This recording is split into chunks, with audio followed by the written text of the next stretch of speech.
right now at 5, a terrifying attack in Montrose after police say a man on a bike targeted multiple women. We speak to a woman who is sharing details about her encounter with the suspect. We've learned a man has been arrested today after police say he threatened to assault several women in the Montrose area. Houston police are now encouraging other potential victims to call them. That woman's name is Catherine, and she tells me while she's relieved that the suspect has been arrested, she's still shaken up from this incident. Last Wednesday night, Catherine tells me she was walking in her neighborhood when a man on a bicycle suddenly asked for a dollar bill. When Catherine replied she had no cash, she says he got off his bike and tried punching her in the face. Were you scared for your life? Yes, I mean, I've never had anybody invade my space like that. I'm no stranger to living in the city and, you know, there being weird people around. I've been followed home before, so I kind of know what to do more in that situation, but having somebody physically in my space like that, I think I just froze, honestly. Houston police confirmed at least 2 women made police reports about this suspect. Several other women posted on Nextdoor warning about their similar experiences. One woman even telling me he hit her on the head with a dodgeball. As far as the charges the suspect is facing, we're still working to learn those details, but we do know that the suspect was primarily targeting women in the Montrose area. And if you believe that you were a victim, you are asked to call Houston police.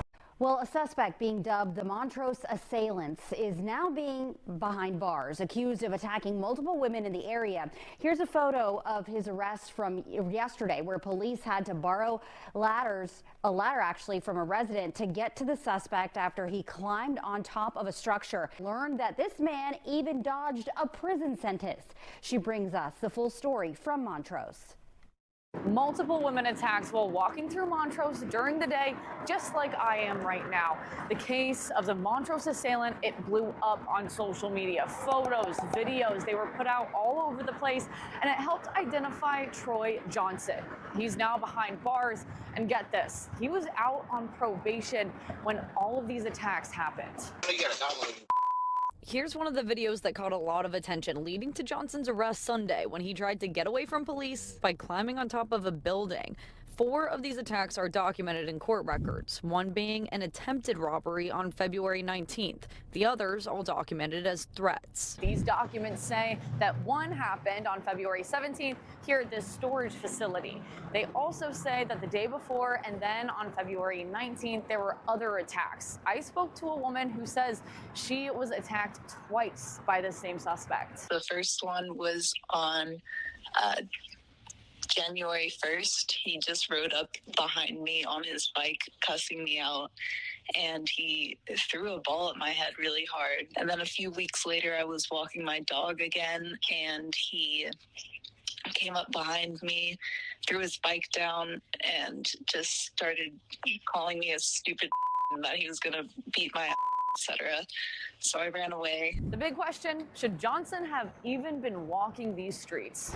He was on 5 years deferred adjudication for aggravated assault with a deadly weapon, which is basically a fancy term for being on probation. That was in January of 23.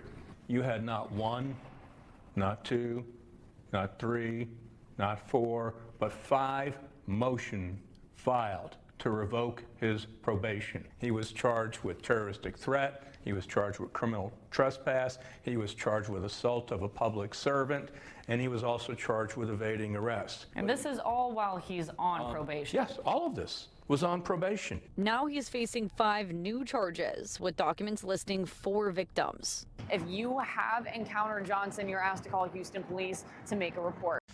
And up next, we have a really, really horrific story coming out of Milwaukee. Let's get directly into that.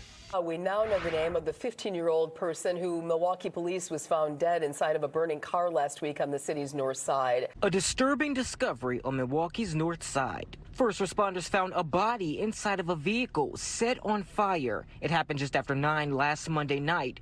1 week later, the Milwaukee County Medical Examiner is putting a name to that body. The ME says that person was 15-year-old Makai Kenneth Neal. It took days to positively identify him. The medical examiner says Neal had to be identified through dental records. Folks who live in the area say this was the last thing they'd ever expect to happen. I just got the news that the car on fire. Somebody was in the car.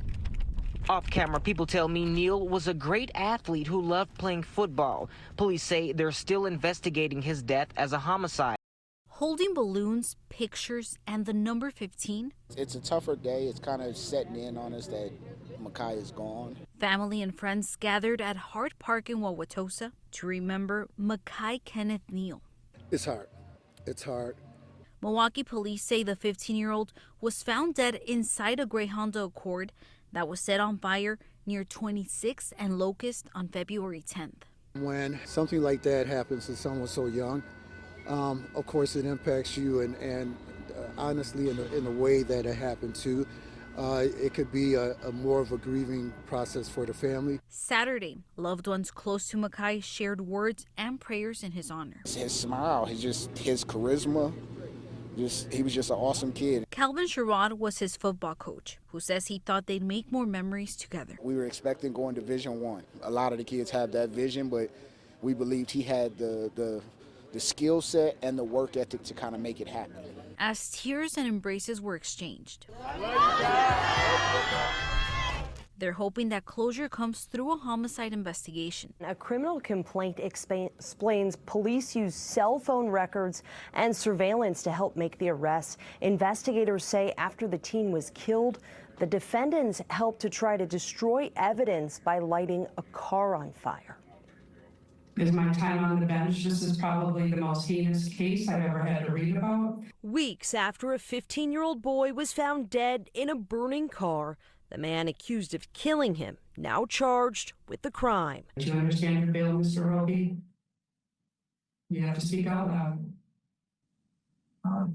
Charles Roby didn't have much to say during his initial appearance in court Monday, but prosecutors say he led a group to help him cover his tracks after killing 15-year-old Makai Neal. This is highly, highly sinister and aggravated behavior. There's absolutely no signs of remorse of what he's done. Investigators say Roby and DJ Chandler had been hanging out with the teen on February 10th when Roby accused Neal of stealing a gun and took it from him.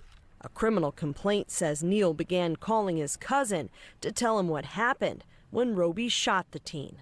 Prosecutors say the boy was yelling to be taken to the hospital when Roby drove off with Neal. Investigators say Roby called a friend with Shatiana Williams and her mother listening. He said he had to finish the victim off because he was afraid he would tell on him.